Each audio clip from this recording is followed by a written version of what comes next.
Guys, we are back with a biography, a full biography of John Lennon. I think it is just his musical history. Is talking about his musical journey and all that. The title is Genius or All You Need Is Love. Sorry, we cannot pronounce the name because of the guidelines of YouTube, but it's All You Need Is Love. Imagine. So that's the title of the full biography of John Lennon. So as usual, come along with us to the end. So it's gonna be a very, very long seat. So stay tuned to the end. Exactly, guys. And don't forget to subscribe here and also check out the description if you'd like to request for a guarantee song, a guarantee anything, guys, guaranteed a reaction. And it will be just to jump on our coffee link on our description, guys, and we'll be so thankful for that. Otherwise, this was courtesy of Dan. So thank you very much, Dan, for this. And without wasting much time, let's jump into it. Let's go, guys. Imagine all the people. His music is associated with a world without war and the spirit of freedom. Thanks to him, people fell in love with the Liverpool Four. Many people remember the lyrics of his songs. Oh, okay, with the Liverpool Four. So all of them were coming from Liverpool, huh? By the way, and thanks to him, people fell in love with the Liverpool Four. Wow. Oh, Liverpool Four, like it's like the Beatles four. The Beatles. The Beatles are for them. Huh? That's John and McCartney. All of them, they were coming from Liverpool. I know. Yeah. By the way, the other the Strawberry Fields. Huh? Exactly. Yeah, and also in the what it was. But only it was a Penny Lane. Yeah. Few of them know who John Lennon really was. What childhood traumas did he carry through his life? Why was he mad at Paul McCartney? And how did he meet Yoko Ono? Today, we are going to tell you about all the ups and downs of this charismatic British genius. You're on the Biographer channel, and we're starting.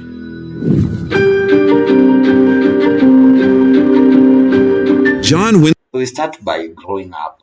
Yeah, and finding himself. Okay. Winston Ono Lennon was born on October 9th, 1940 at the Liverpool Maternity Hospital in a working-class family. It was quite a dark time. Europe was in war, and the boy was born in the middle of it. The parents named the child... He was born at the time of... the Second World War. In Europe. Yeah. Oh, so sad. Poor him. John Winston Lennon after his paternal grandfather, John Jack Lennon, and Prime Minister Winston Churchill. His father was a merchant seaman and was absent from home for a long time, but regularly sent paychecks to 9 Newcastle Road, Liverpool, where his wife and child lived. Suddenly, the checks stopped coming. Alfred went missing in February of 1944. When he finally returned home 6 months later, he offered to look after the family. Julia, by that time, was pregnant with a child from another man and rejected that idea. Imagine just he went missing, the dad went missing for like 6 months, coming back But he came back in the year 1944. That was 4 years later after John Lennon was born. John Lennon was born on October 9th, 1940, as he has said. And then the father was on the, I think it was some kind of a military or whatever was he. And then he came back on... Yes, he was. I'm talking about the time that he stopped supporting. Yeah, he used to support, and then it reached a point where he went silent for like 6 months, and coming back, finding the mom is pregnant with another man. Ooh. Oh, what a heartbreak. Yeah, let's get into it. The parents did not find time to educate the restless, gentle, and talented John. Julia's sister, Mary Elizabeth Mimi Smith, complained twice to Liverpool's social services. Then the boy was fostered by Julia. Aunt Mimi, as John would always call her, carefully raised the boy as her child, but John was still very upset by the separation from both parents. By the age of 5, little Lennon had already begun to show his complex character and was expelled from kindergarten after 5 months. Wait, expelled from kindergarten? Yeah. Oh my God. 5 months, huh? Ooh, who does that? And he was a kid. Exactly. A stubborn one. But I think it was that... I think that character, it was affecting him. Yeah, the separation between the mom and the dad. But That's so funny. The reason was destructive behavior. In July of 1946, John Lennon's father visited Mimi and took his son to Blackpool, intending to secretly emigrate him to New Zealand. Oh. However, Julia followed them, along with her partner Bobby Dykins. An argument broke out, during which Alfred forced a 5-year-old child to choose between his mom and dad. In one version, John Lennon chose his father, but when his mother left, he cried and followed her. But according to Billy Hall, an eyewitness to the quarrel, and author Mark Lewison, the story was slightly embellished. However, since then, John has not seen his father for 20 years. He spent much of his childhood and youth in Woolton with his Aunt Mimi and her husband George Toogood Smith, who had no children. His aunt bought volumes of stories for John, and his uncle, a milkman on the family farm, worked with the boy on crossword puzzles. Once, he bought him a harmonica. That's how music appeared in the life of young Lennon. Julia regularly visited That he bought him on harmonica. That's Oh, an that's instrument. yeah, And that's where the journey started. Yeah, by the way, at the age of that was 1946 to that's at the age So of 5 or 6 to 7 there. 6 years. That's a good. It's an exploration age that time. Huh? Exactly. Oh, I love that. her son, who in turn often came to her at 1 Bloomfield Road, Liverpool. There, she played Elvis Presley records for John and taught him how to play the banjo. One of the songs she showed was Ain't That a Shame by Fats Domino. There were 5 women that were my family. 5 strong, intelligent, beautiful women. 5 sisters. One happened to be my mother. She just couldn't deal with life. She was the youngest, and she had a Was she the youngest and she had a sorry for the Yeah. advert, huh? And I've just liked the before that when the advert is about the vehicles. Do you see that all the ones, huh? C, and the war On the video that what you Of call course, it was like yeah 40s. 1940s, Yeah, we expect that. but they look to me very good, very smart. Yeah, exactly. And those vehicles tend to be so strong Yeah. compared to these modernized Are the vehicles. pigeons or what do you call them? Huh? I don't know the exact names, but I've seen them in our collection. So many, they were really looking good. Let's continue. war was on, and she couldn't cope with me. And I ended up living with her older sister. Now, those women were fantastic. John was brought up as an Anglican and went to Dovedale Primary School. After passing the 11th plus exam, he attended Quarry Bank High School in Liverpool, where he studied from 1952 to 1957. It was a strict school that did not suit the freedom-loving John. During those years, Lennon was remembered as a happy-go-lucky, good-humored, easygoing, lively lad. In the classroom, he did everything but not study.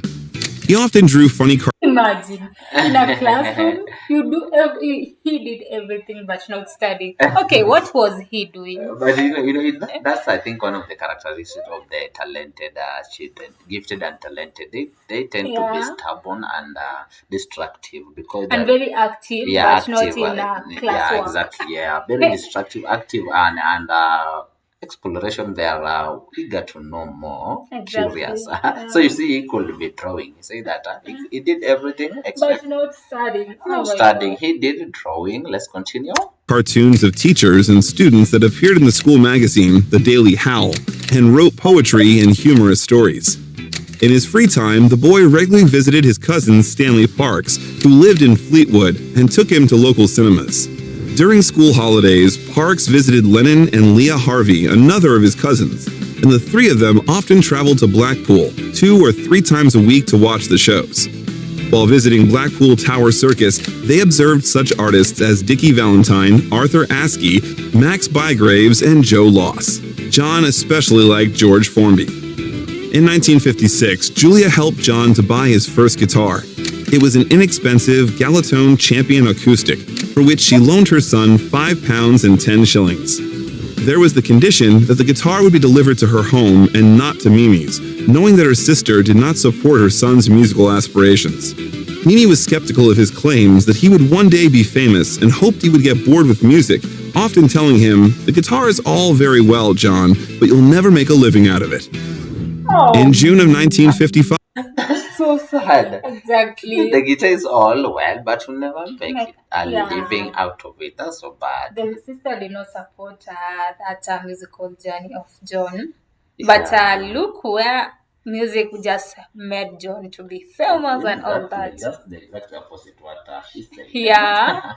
5, Uncle George died of a liver hemorrhage. Oh. It was a blow for the boy, but an even greater shock came 3 years later when in July of 1958, Julia Lennon was hit by a car on her way home from the Smiths' house.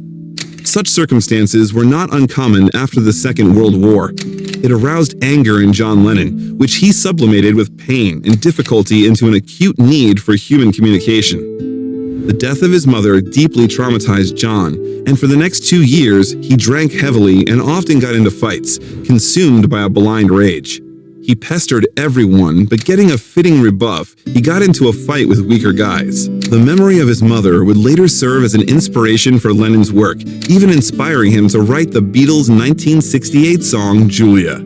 Wow. In high school, Oh, that sounds so good. This Yeah. inspired him writing Julia, and they say that he died in the I think the uncle died in 56, and then the mother in 50. That's 16 years and 18 years when Yeah. he was at that age, and then that 2 years that he was drinking, that at the age of 18 to 20, so he was a really young teenager. Exactly. Yeah, and for there you can be really swayed by confusion and seeing being given the circumstance that he was in. Oh.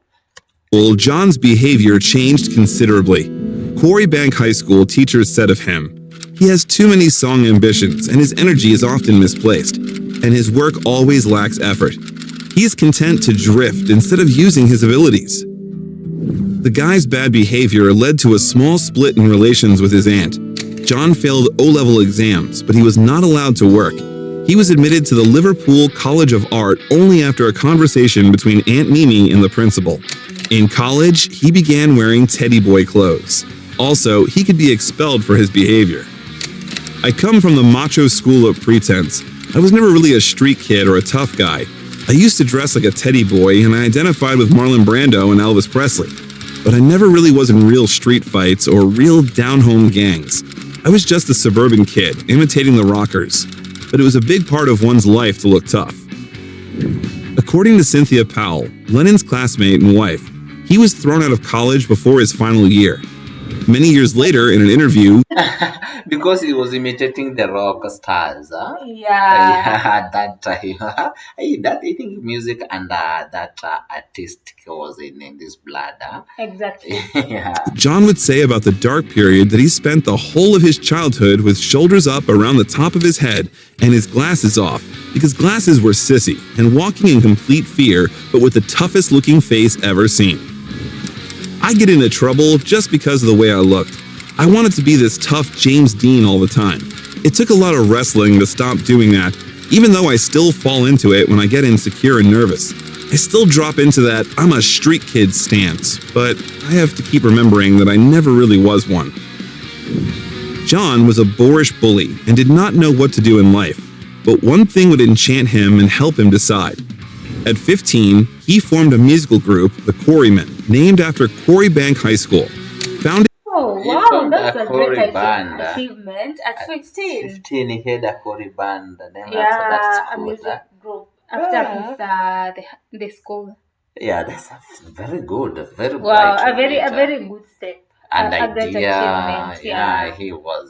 Imagine. Oh my God, that's In September of 1956, within 6 months, the band was performing a spirited set of songs consisting of half skiffle and half rock and roll. Skiffle is a genre oh, after 6 months the band started performing some rock and roll, half rock and roll. Wow. I couldn't imagine it was that serious. And he was pretty young. Exactly. Oh. of folk music with influences from blues, jazz, and American folk music, often using homemade instruments and created at home. I said, are we ready to do this? Yeah. Good.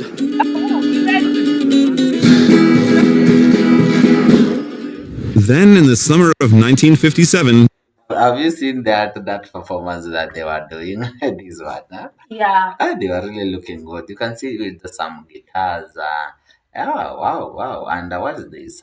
what do you call you know that's a Swahili name, Marimba. What do you call that shaky Shakers. shakers? Huh? Let's call it some shakers. Yeah, they also had a drum instrument. Yeah, because he just said like after 6 band, months they were performing, so I think they had full set of instruments. and they will maybe recording some more Some fighting, songs, they are writing some yeah, songs. yeah. I see the mic at that time, huh? The microphone. Yeah. Oh,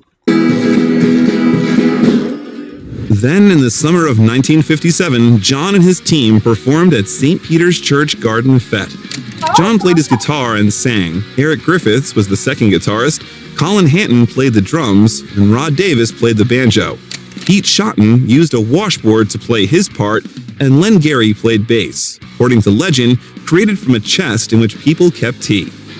First, they played in the back of a moving truck in a procession led by the band of Cheshire Yeomanry, and in the evening they were supposed to perform. Nothing can stop music. in the Playing at the back of a truck. And Oh. I think it started really back, and they are up to now. They usually do that. They, Yeah, it's a vibe, by the yeah, way. on the road shows. Yeah.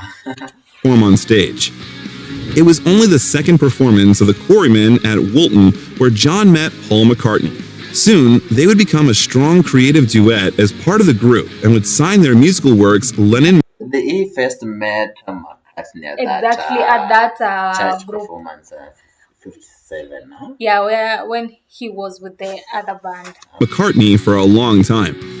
Years later, Lennon and McCartney's songwriting partnership is still considered one of the most influential and successful of the 20th century. But let's not be too hasty. Paul was impressed with John because he was a couple of years older and didn't seem. Oh, sorry for the advert again. Huh? We could do so to sort this out. Huh? I really like that. They really that writing. They're writing. How do we call it? Say their writing partnership. It was the best. Huh? All the best in the Yeah. 20th century. Exactly. seem to care about anything at all. He smelled of rebelliousness and beer. The guys got to know each other, and McCartney showed Lennon a performance of Eddie Cochran's 20 Flight Rock, Gene Vincent's Bebop Alua, and a medley of Little Richard songs. He went before the start of the evening show, and after the show, John chatted with friends and decided to invite Paul to join the group. I remember Paul coming along that night at St. Peter's Church Hall picking up a guitar. I didn't even know he was left-handed, and playing a couple of chords. I think he was trying to audition for us. 2 weeks later, Shotton met McCartney cycling through Woolton and extended him Lennon's invitation to join the Quarrymen. Soon, the musician made his debut with the group at a party of a conservative club.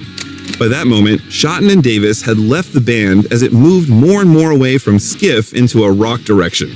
According to McCartney, Aunt Mimi was very aware that John's friends were a lower class and often patronized him when he came to visit Lennon. Paul's father disapproved of John, stating that Lennon would get his son in trouble. However, he allowed the young band to rehearse in the family living room. During that time, John wrote his first song, Hello Little Girl, which in 1963 would become a top 10 hit in the He wrote that song way back, and then it came to become a hit in 1963. Hello, Oh, wow. Gala. Oh. UK the foremost. John Lennon found friends who helped him cope with difficulties, find himself, and start his musical career.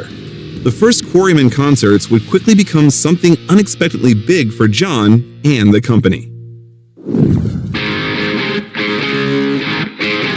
The Beatles. George Harrison, whom McCartney recommended to Lennon, and John's art school friend Stuart Sutcliffe soon joined the team. By the way, it was Sutcliffe who influenced Lennon's internal George Harrison was recommended by McCartney. Yeah, by Paul. Huh? And let's hear the changes.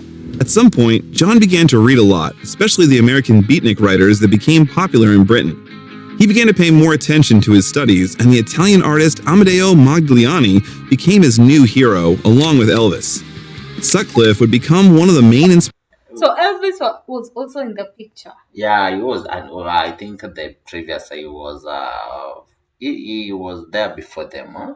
By the way, They were looking at Operations yeah, they were looking up to him. for the work of John and their group.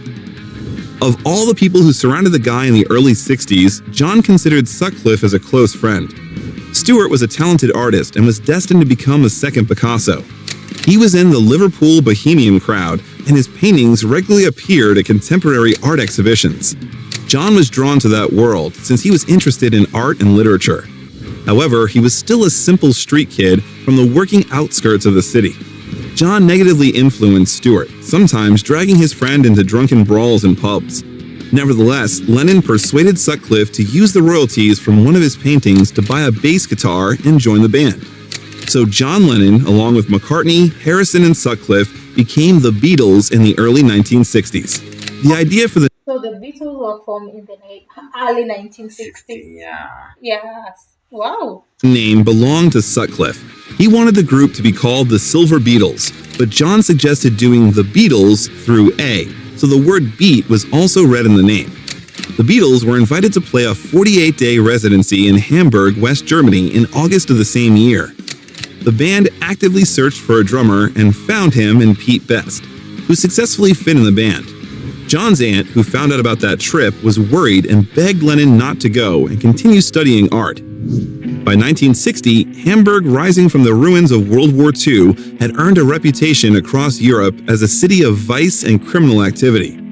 Unlike the economically depressed post-war Liverpool, Hamburg was a wealthy city, but it was hard to influence Lennon's decision. Nobody controls me, I'm uncontrollable. The only one who controls me is me, and that's just barely possible. John decided to go anyway and ended up spending 2.5 years there until December of 1962, playing regularly in various clubs in Hamburg. There were Indra Club, Kaiserkeller, Top 10 Club, and the Star Club. The first 48-day residence flowed into the second and then into the third, which allowed the guys to hone their performing skills, improve their reputation, and play perfectly together. As a result, John, Paul, and George understood each other with a smile or a nod. As a result, after the trip, the group would record their first album, thereby attracting the attention of businessman Brian Epstein, the future Beatles manager. When they recorded the first album is when now the businessman came in. Just the name of The it. businessman Brian Epstein. Brian Brian Epstein. Epstein, yeah. Oh, came in. Wow. I think he just saw the work and he was the impressed. potential in them, Exactly. the talent, and also maybe he liked the music. Exactly. Of course, Yeah. the music is what is the limelight of everything. Exactly. The future Beatles manager.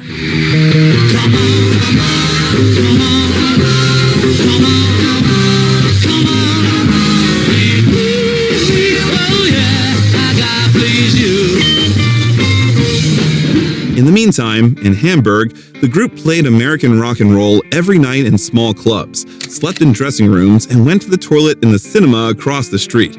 In addition, along with other group members in Hamburg, Lennon met with Predilin. It was the drug that he would regularly took as a stimulant during their long nights of performing Oh, we met with her. Let's just take it back a little. across the street. In addition, along with other group members in Hamburg, Lennon met with Predilin. Hamburger, is it in German? I think so. And then he met that drug. It was the drug that he would regularly took as a stimulant during their long nights of performances. The guys' relationship also did not stand still. At the age of 21, John married his girlfriend from college, Cynthia Powell. She often accompanied him in the band's first shows and traveled to Hamburg with McCartney's girlfriend to visit him. Although at first, Cynthia was frightened by the behavior and appearance of Lennon. When she found out that he was obsessed with the French actress Brigitte Bardot, she dyed her hair blonde. John asked her out, but when she said she was engaged, he yelled, "I didn't ask you to f***ing marry me, did I?" Lennon was jealous and became possessive over time, often frightening Powell with his anger. In her 2005 memoir, John, the girl recalled that when they were dating, the guy hit her after he saw her dancing with Sutcliffe. After that, the girl broke off the relationship, but 3 months later, John asked for forgiveness. They reunited. From then, he could be verbally harsh and rude to Powell, but never used force again. Over time, Lennon admitted that he never questioned his chauvinistic attitude towards women until he met Yoko Ono. "I used to be cruel to my women, and physically, any woman. I was a hitter. I couldn't express myself, and I hit. I fought men, and I hit women.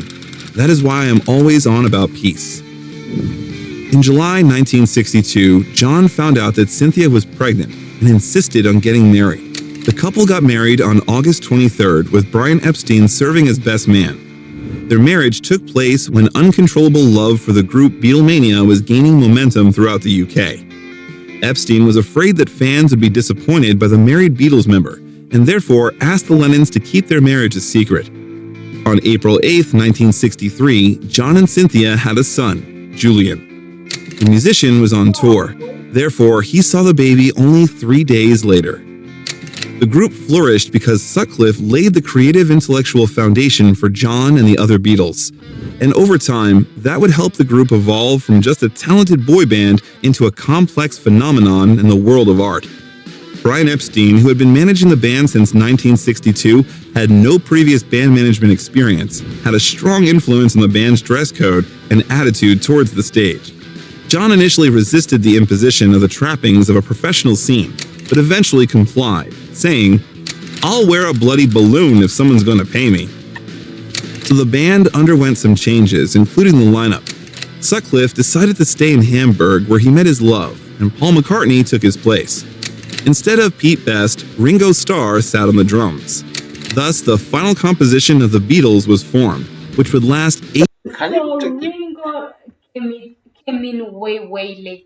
Yeah, By by the the way, way. so they started as like three: George, John, and Yeah.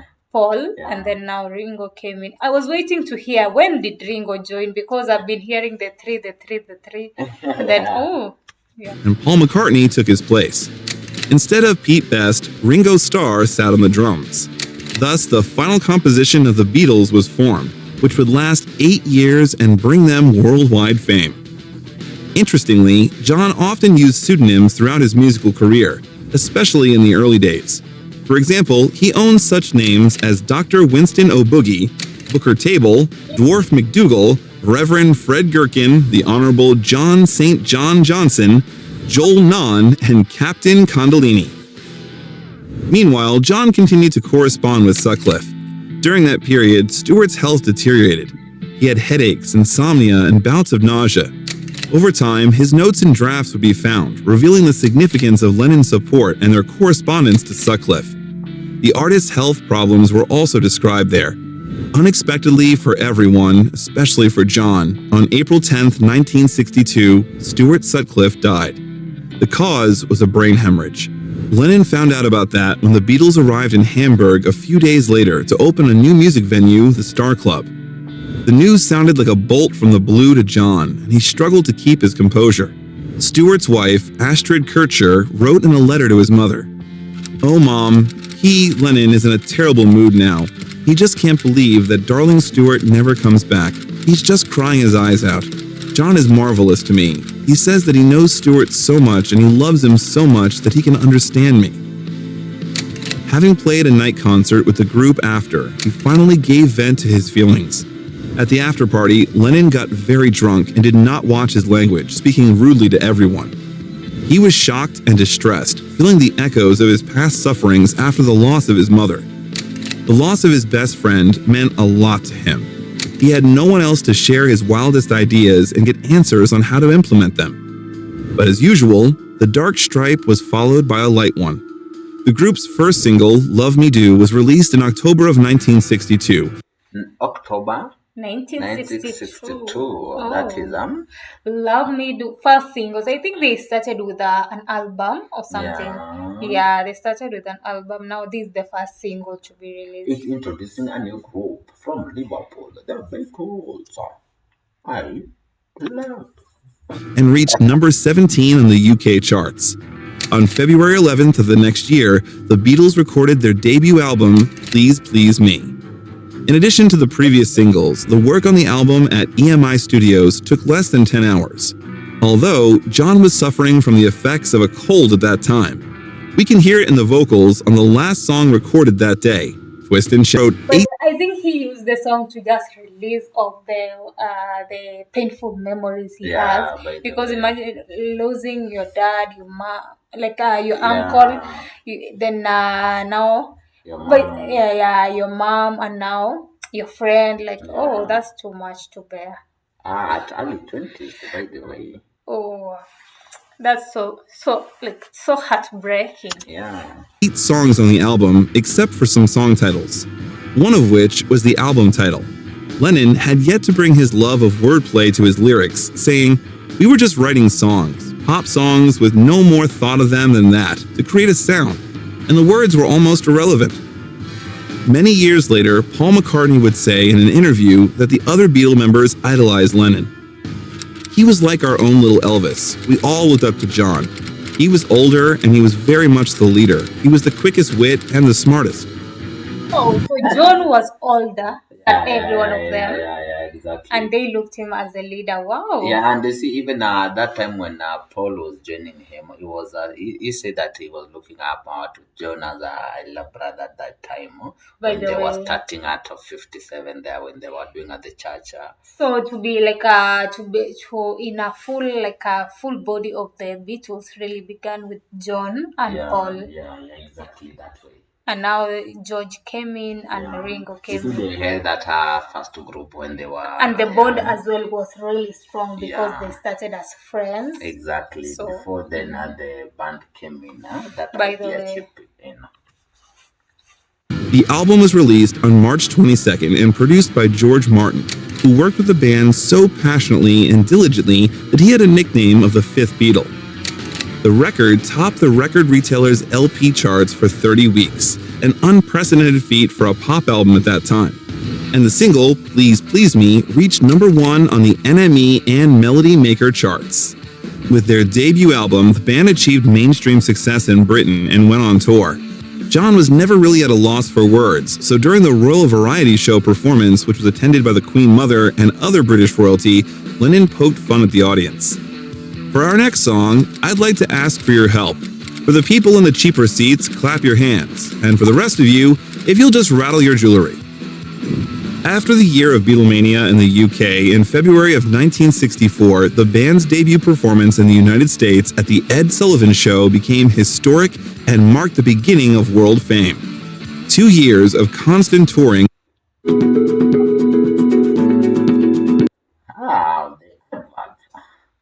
Sorry guys, let's continue. Yeah. Were accompanied by writing new songs and filming a movie. During that time, John wrote 2 books, in his own right and a Spanish in the works. The first was a book of nonsense. John really was a writer too.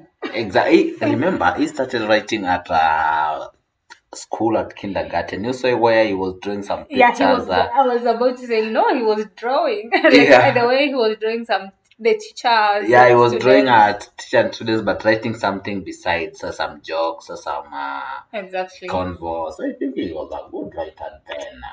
Consisting of his author's illustrations, poems, and stories ranging in length from 8 lines to 3 pages. John only showed some of his writings and drawings to journalist Michael Brown, but he demonstrated them to Ton Moschler of publisher Jonathan Cape. As a result, in January of 1964, Lennon signed a contract with the publisher. The book contained much of the group's personal meanings and inside jokes. It also alluded to John Lennon's preoccupation with physical disabilities and expressed his anti-authority sentiments. His writing style was shaped by his infatuation with English writer Lewis Carroll, while humorists Spike Milligan and Professor Stanley Unwin inspired his sense of humor. The book's illustrations emulated the style of cartoonist James Thurber. The book was critically acclaimed and had impressive commercial success. 300,000 copies were sold just in the UK. Critics also praised. Wow, what an achievement! 300,000 books sold. in the UK. Oh wow! Yes. Wow. The wordplay in the text and laudatory comparisons with the later works of James Joyce. The second book was published in June of 1965 and consisted of works and drawings similar to the previous one in style without any meaning. He wrote it during the last touring year, and the title was a play on words from a spanner in the works. The book was less successful than the first. 100,000 copies were sold in its first 3 months. Books released at the height of Beatlemania solidified the public perception of Lennon as the smart one of the Beatles and helped further legitimize the pop musician's place in the culture of society. In the summer of 1964, the musical comedy film director by Richard Lester, A Hard Day's Night, was released. He's right, you know. There you go. Filmed at the height of Beatlemania, the film showed 36 hours of the band's life as they prepared for their TV show. The movie was a commercial success. Fans warmly welcomed it.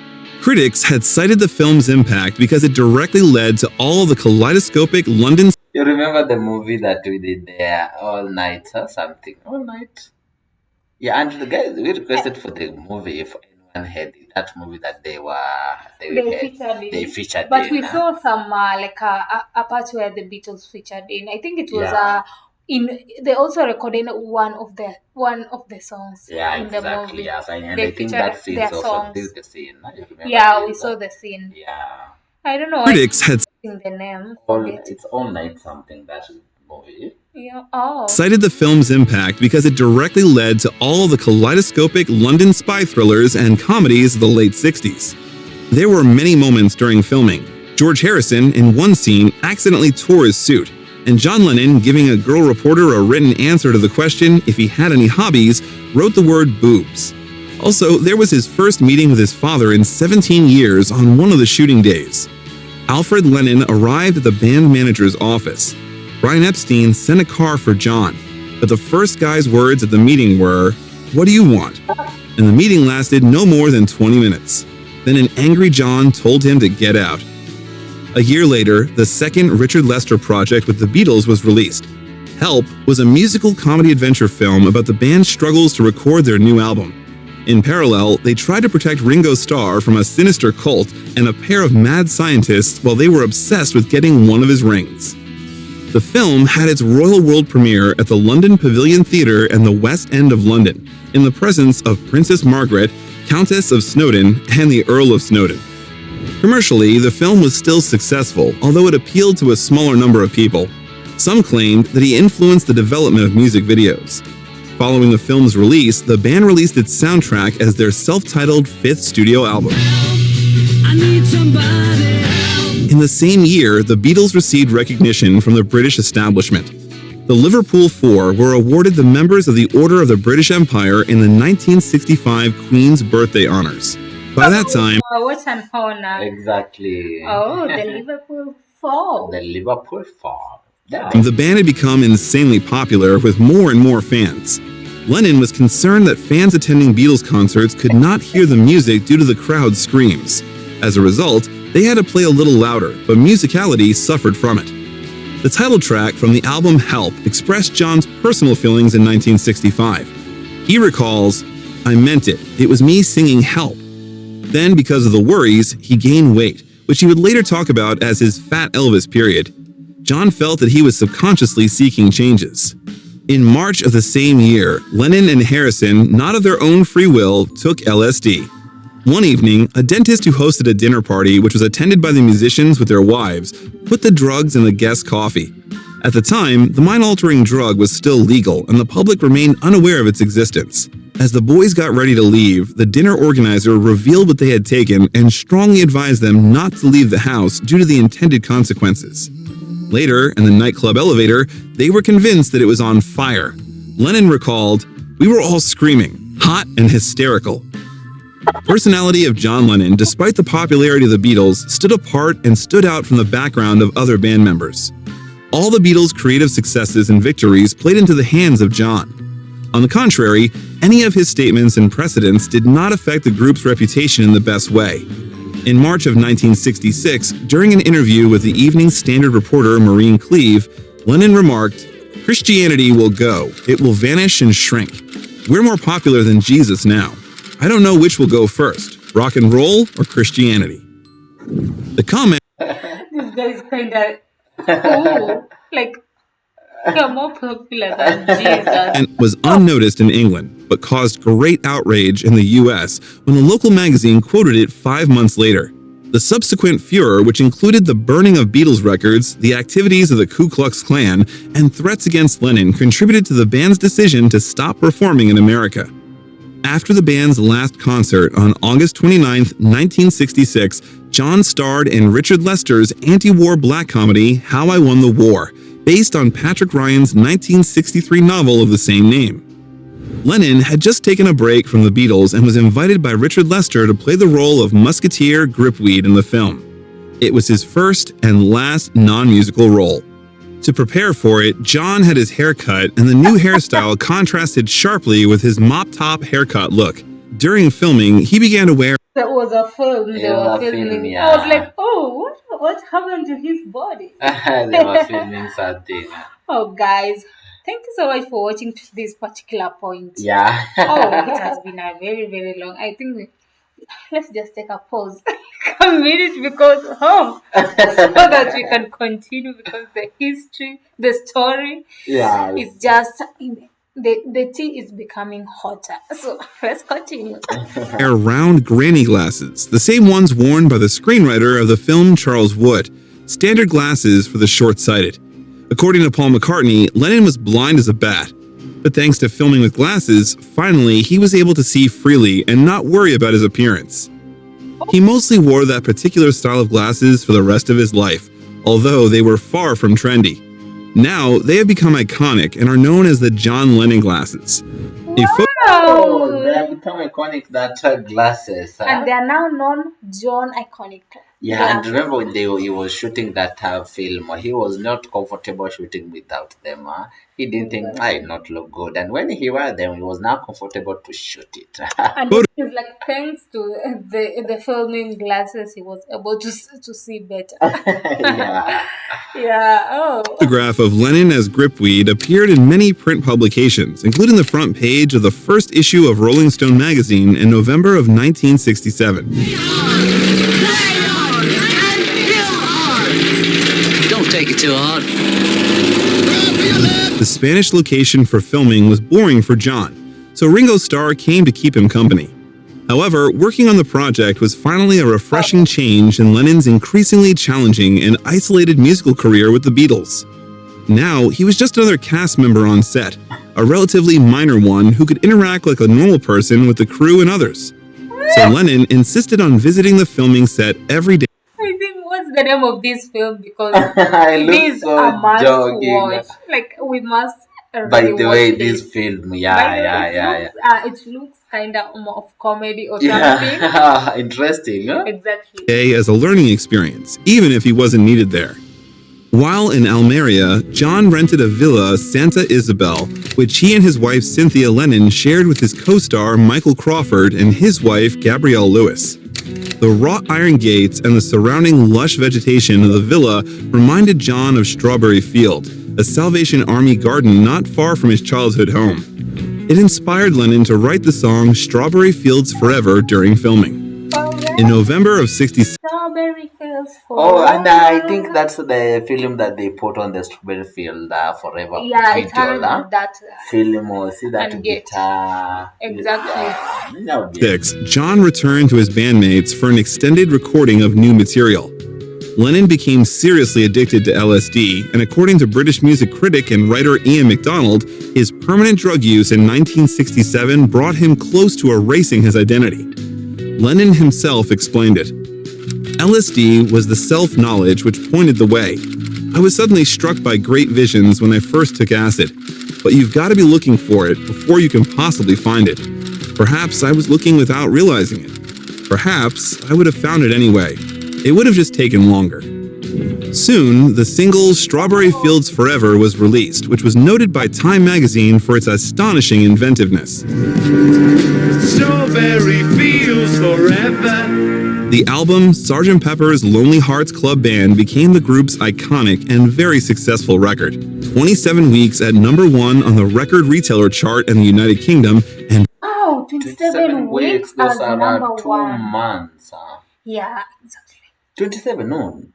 7 weeks is for the 2 months, but 27. Yeah, imagine 4 weeks is for 1 month. What about Yeah. 27? It's like 4 months or something. Not even 4.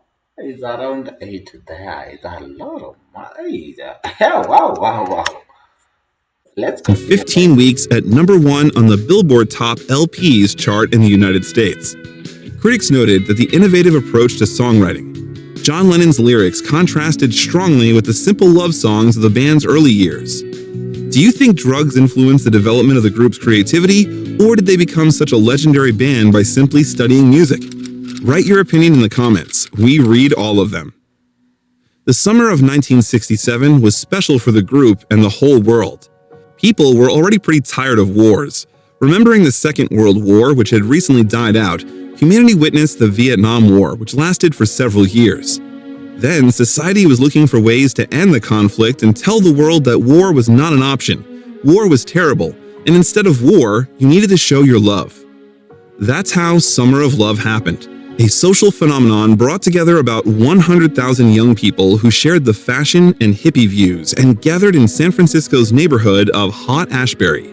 Oh, Their wow. movement That's such a good move. Yeah, by the Yeah, way. Summer of Love. included music, hallucinogenic drugs, anti-war sentiment, and free love, and spread across the west coast of the United States to New York City. All you need is love. By that time, John Lennon had written the song All You Need Is Love, performed by the Beatles for Our World satellite broadcast. The total number of viewers was up to 400 million people worldwide. The song deliberately expressed a pacifist position in simple words. It immediately became the Summer of Love anthem. After that, LSD use decreased, and on August 26th, the group publicly denounced the drug, instead declaring their belief in the Maharishi Mahesh Yogi system of transcendental meditation. The group even attended a personal training weekend in August, the Transcendental Meditation Seminar in Bangor, Wales. However, Lennon returned to the hallucinogenic world a few years later as he searched for a way to reset his mind and calm his inner demons while providing the world with great music.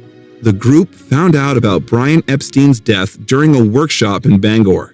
It was another blow Oh, that's their their manager. Yeah. Oh, so sad. for the Beatles, but not so strong for Lennon, who had already experienced several losses. Later in an interview, he recalled that period as, "I knew we were in trouble then.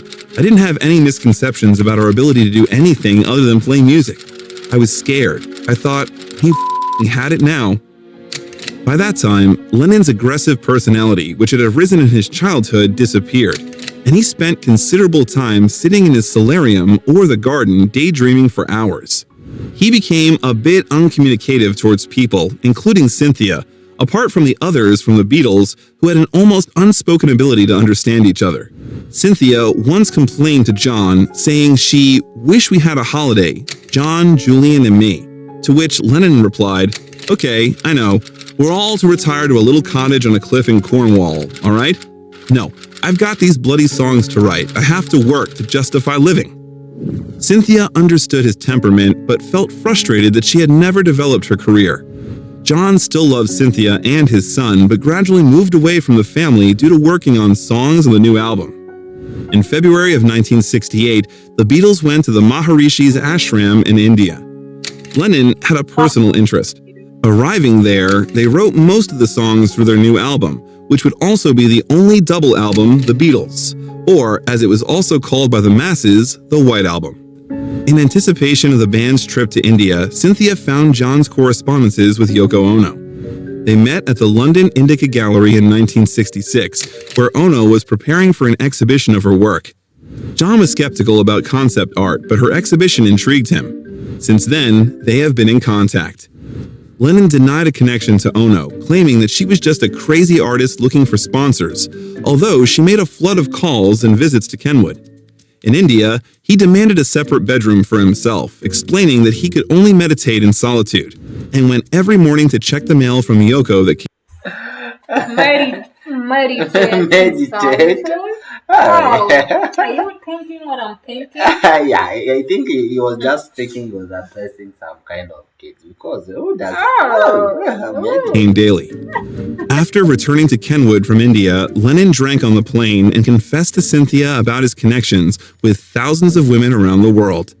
Cynthia tried to support Lennon to the end, and sometime later, returning earlier than planned from a vacation from Greece, Cynthia found John and Yoko Ono sitting on the veranda in a lotus position in bathrobes. All that was the reason for the couple's divorce, which was formalized in November. Oh, it's becoming hot. Yeah, and Oh, worse. let me just remove my jacket because the tea is becoming hotter. But November of the same year. As a result of the divorce, Cynthia received £100,000, another £2,400 a year later, and helped with Julian's maintenance. At the same time, members of the group were involved in the creation of the multimedia corporation Apple Corps, consisting of Apple Records and several other subsidiaries. That's when the Apple Records came in. You see the Apple Records that they were recording with the production. yeah, John called it an attempt to achieve artistic freedom in the business structure. However, the band's debut single for the Apple label, released during the '68 protests, includes Lennon's Revolution. The song's pacifist message drew ridicule from political radicals in the press. Released in November, the record became a multi-genre breakthrough, including such genres as folk, British blues, ska, music hall, pre-heavy metal, and the avant-garde. Thanks to that, critics recognized it as a postmodern and one of the greatest albums of all time.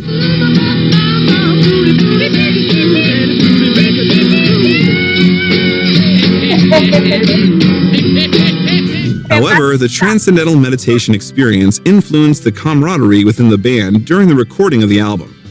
Back at the studio in London, I've just the question that he really asked, I think, is continuing to pop up. I think that were they using meditation to write their songs?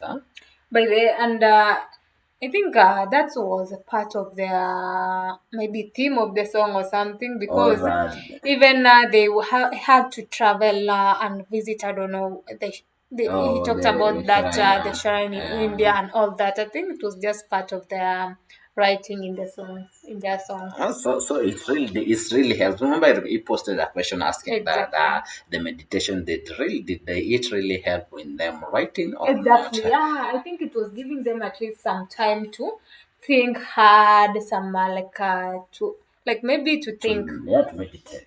to think. Yeah. London, disputes broke out between the four due to creative differences in John's new partner Yoko Ono.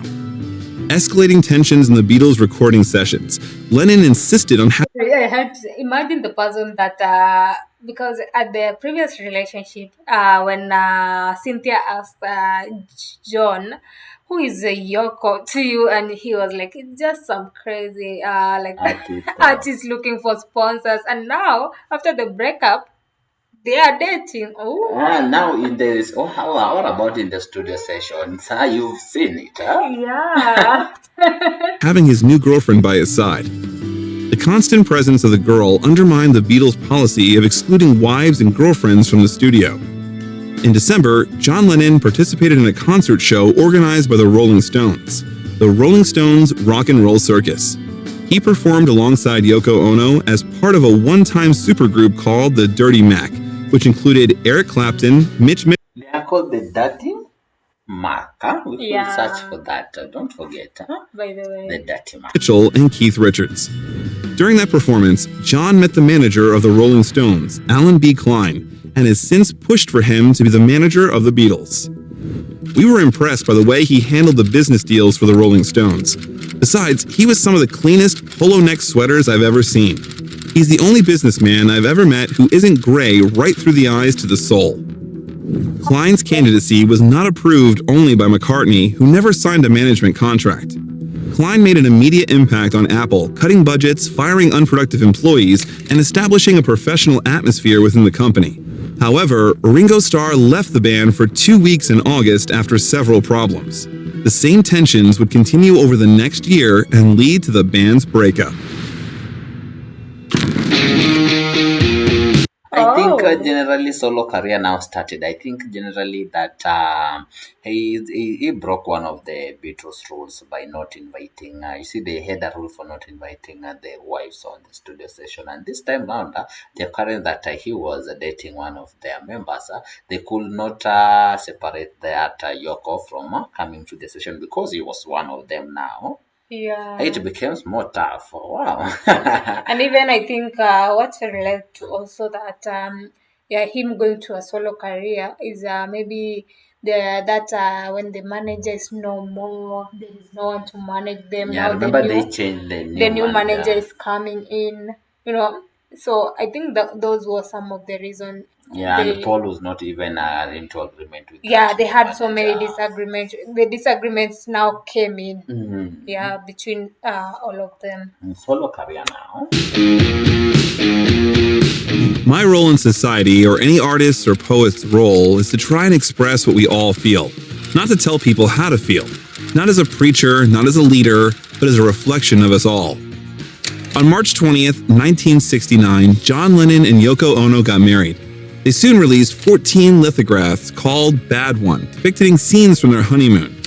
8 of them were considered indecent, and most were banned and confiscated altogether. Lennon's creative focus continued to go beyond the Beatles. Between 1968 and 1969, he and Ono recorded 3 albums of experimental music. Unfinished Music No. 1, 2 Virgins, better known for its cover art than its music. Unfinished Music No. 2, Life with the Lions, and Wedding Album. In 1969, they formed the Plastic Ono Band, releasing Live Peace in Toronto in 1969. The group actively called for an end to the Vietnam War, and in that period, John released the singles Instant Karma, Give Peace a Chance, which was welcomed as an anti-war anthem, and Cold Turkey, in which the musician documented his withdrawal symptoms after becoming addicted to heroin. When it gets down to having to use violence, then you are playing the system's game. The establishment will irritate you, pull your beard, flick your face to make you fight. Because once they've got you violent, then they know how to handle you. The only thing they don't know how to handle is non-violence and humor. John changed quite noticeably. He began to speak out more actively on all kinds of topics. It was hard not to notice Ono's influence on him. Because of Britain's involvement in the Nigerian Civil War, its support for America in the Vietnam War, and jokingly because of the Cold Turkey song, which became less listened every day, Lennon decided to return his MBE medal to the Queen. However, it did not affect his MBE status, which cannot be abandoned. Lennon left the Beatles in September of 1969. There were several reasons: the death of manager Brian Epstein, John's relationship with Ono, and resentment towards McCartney from his bandmates, as he wanted more power. John was also outraged that Paul McCartney left the group only after the solo album release to whet the appetite. In an interview the following year, he expressed his sadness over the band's breakup, talking about the band members' negative attitude towards Ono, and once again offending Paul. Me, Harrison, and Starr got fed up with being sidemen for Paul. After Brian Epstein died, we collapsed. Paul took over and supposedly led us. But what is leading us when we went round in circles? From April to September of 1970, Lennon and Ono underwent primary therapy with Arthur Janoff at Tittenhurst in London, and at Janoff's clinic in Los Angeles. The therapy aimed to relieve the emotional pain of John's early childhood, including 2 days a week with Janoff for 6 months. In December of the same year, John released his debut solo album, John Lennon, Plastic Ono Band. The critics warmly welcomed the album, but the harsh sound and purely personal lyrics negatively affected its commercial success. The album included the song Mother, in which Lennon confronts his feelings of rejection as a child. The composition, Working Class Hero, looked like a violent attack on the Burgess system of society because It looked like we have not handled after his solo artist journey, most of them. Yeah, but we've done like some songs of his when he was singing. Solo. Yeah, we've done like 3 or 4 or something. But the one he was naming, I think all of them Maybe have Mother been, we've not we have done. not done now. But for the Beatles, at least we've done some of them. But for Yeah, their most solo of their now, songs. their Yeah. solo without we've not done much. of the line, "You're still f***ing peasants." However, John sought commercial success and simplified the sound of his next album. That is how the iconic Imagine appeared. Lennon and Ono moved to New York in August of '71 when the album work ended. The audience warmly welcomed the sound. The lyrics touched on topics such as peace, love, politics, Lennon's experience in therapy, and even attacking Paul McCartney in the song How Do You Sleep, after a period of intense personal tension. Imagine reached #1 on the UK albums chart and the US Billboard 200. It was regarded as one of Lennon's best solo albums. And over time, the album title track would become the worldwide anthem of the anti-war movements performed to that day. You may say I'm a dreamer. We should also mention Jealous Guy, in which John addressed his past degrading treatment of women, admitting that his behavior was the result of long-standing insecurity and vulnerability. After moving to New York, the star couple almost immediately took up the left-wing radical politics of the United States. John and Yoko recorded the Christmas song Happy Xmas, War is Over, which was also a protest against the Vietnam War. It was the culmination of more than 2 years of anti-war activity by Lennon and Ono, which began with mass protests organized by them in the spring of 1969. Their honeymoon consisted of it. During the New Year's holidays, President Nixon's administration took a so-called strategic countermeasure against Lennon's anti-war and anti-Nixon propaganda. Over the next 4 years, the administration would try to deport the musician. Lennon was embroiled in an ongoing legal battle with the immigration authorities, and in 1976, they denied his permanent residence in the United States. And I don't think that half the people that were started it are now having their own problems, right? So I don't know where I am. I know there's a different lot of people in charge of my case now, and I'm sure they're not as hot to get me out because they didn't even have the Republican convention in San Diego, and I was not committed to go there either. During that time, John Lennon continued to write songs and released the album Sometime in New York City, which was a failure. Songs about women's rights, race relations, Britain's role in Northern Ireland, and Lennon's difficulty in obtaining a green card were negatively welcomed by critics. They said John was a pathetic, aging revolutionary. Unexpectedly for him, the glory and popularity had passed and difficult times began. Oh, I think now after that on solo albums, he was really doing more on the activist side. Yeah, Of because war, peace, women. exactly, and even the release of his song "War Is Over" and all that. At least it was really spreading peace, and like after that, they said like 2 years of war and all that. Like it was really helping to spread peace. On that time when we were doing his part of the incidents on his death on the shooting, I was really asking myself, wow, why somebody was just bothering him? But now on the activist part of it, I have seen why he was maybe shot. By the way, Yeah, that is kind of, politics come with many risking of it. And yeah, it's like it's a matter of life and death. or yeah, something. people usually, it's tough there. You have so much enemies. Yeah, exactly. You must be a tough guy. By early of 1973, John Lennon began to distance himself from the political and social issues he had been dealing with for the previous year and a half. At that time, he and his wife, Yoko Ono, had family problems. John wanted to rehabilitate himself after the failed album. While in his flat, John began composing music after almost a year of break. He often appeared in court, trying to defend his right to be in the States. Soon, Lennon began to experience severe stress. The situation only worsened due to the constant surveillance of the musician by FBI agents due to his political activity. I just couldn't function, I was so paranoid from them tapping the phone and following me. A combination of factors caused John to become emotionally withdrawn. To somehow distract himself, he began to write songs for his album Mind Games. The work was so relaxing that he wrote all the songs in a week. John created the album cover himself, cutting out the photos by hand. The front and back covers were identical. On the backside, Lennon was closer to the foreground, symbolizing his symbolic departure from Ono and her apparent disproportionate influence on him. Before recording the album, John's relationship with Ono finally deteriorated, and the girl insisted on breaking up. We're playing those mind games together. However, the album received mixed reviews upon release. In America, the record only took 9th place in the charts, and in the native UK, Mind Games did not reach the top 10, taking 13th. John himself would later describe the album as, "The Mind Games single is fine, but there's just no energy to sustain through the album, and there's no clarity of vision. That cover says more than the record to me." After Lennon and Ono broke up in the fall of 1973, he spent over a year drinking and writing music in Los Angeles. He spent that year and a half with May Pang, but their relationship would not result in anything. John would call that period of time Lost Weekend, referring to the film of the same name. In early of 1974, John drank heavily and his usual antics and rowdy demeanor returned. A couple of those alcohol-fueled moments made headlines. In March, at the Troubadour Club, John stuck an unused menstrual pad to his forehead and got into a fight with a waitress.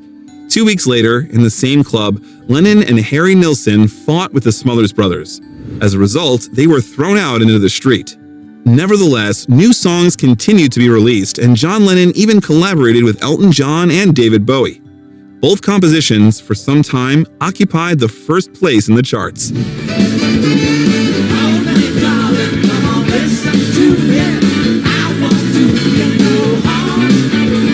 By February of 1975, the couple reunited.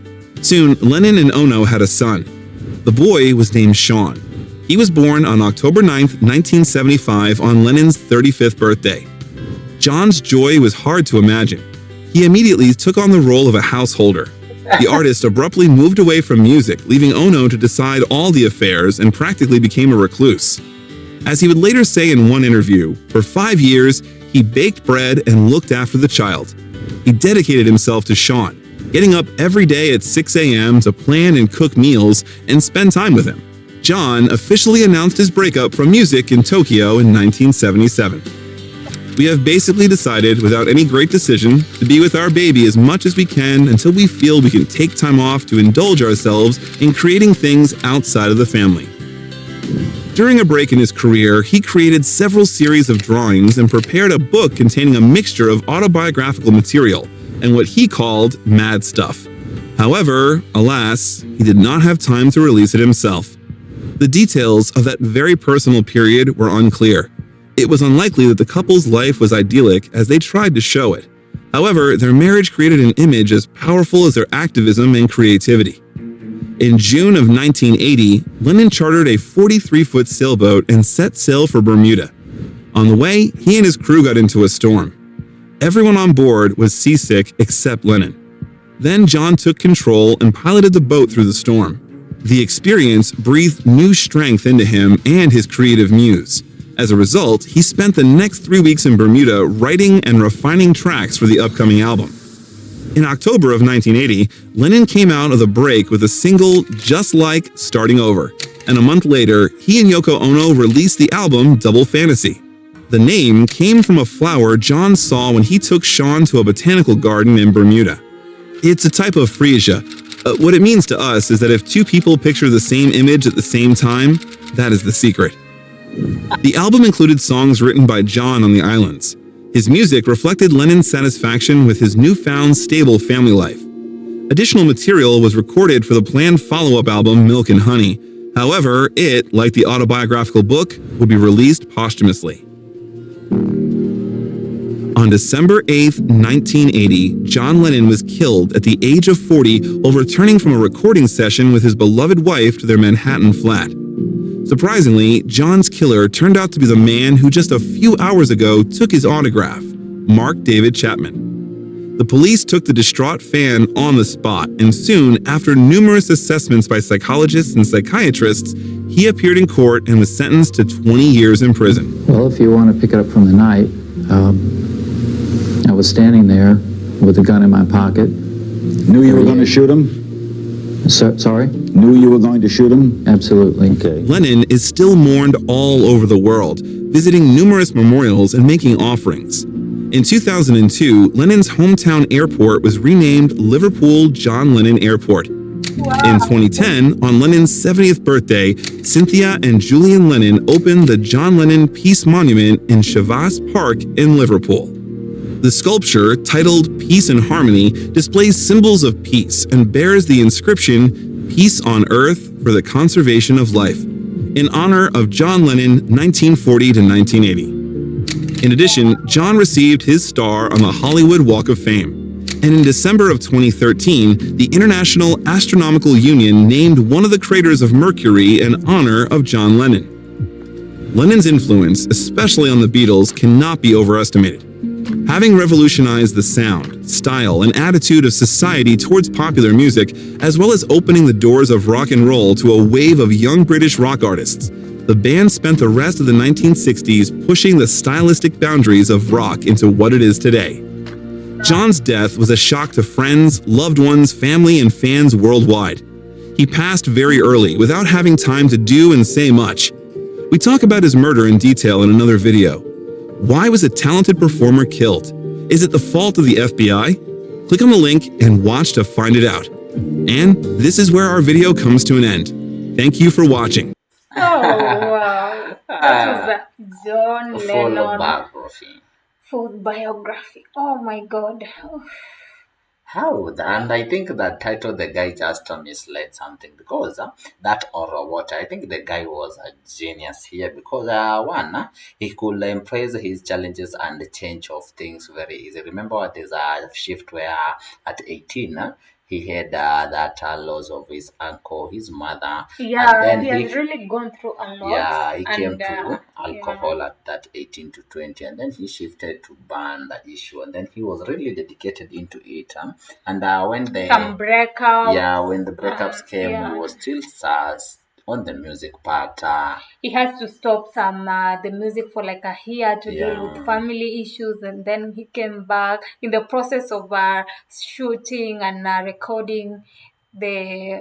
He was killed in the process, and when he was coming from, he died as a hero. Yeah, when he was coming from that recording session, Exactly. when was shot, and he was also a dedicated man. You see, when he was dedicated to his family, and it's so beautiful to see how they really remembered him by just naming like an airport, by doing that some Mercury, I don't know, the star, like Strawberry Fields also. Yeah, like it was a good honor to him, and wow, we did enjoy the whole full video, guys. Thank you so much for watching with us to this particular point. Yeah, it's a Liverpool hero. Yeah, it has been an amazing experience. So wow, we don't have much. Yeah, we don't want to spoil again. Yeah, it has been so long. So this one was courtesy of Dan. So thank you so much, Dan, for your suggestion. And guys, if you want to request your own guaranteed video, a biography, a movie, all that, feel free to request it on our Ko-fi or on our Patreon.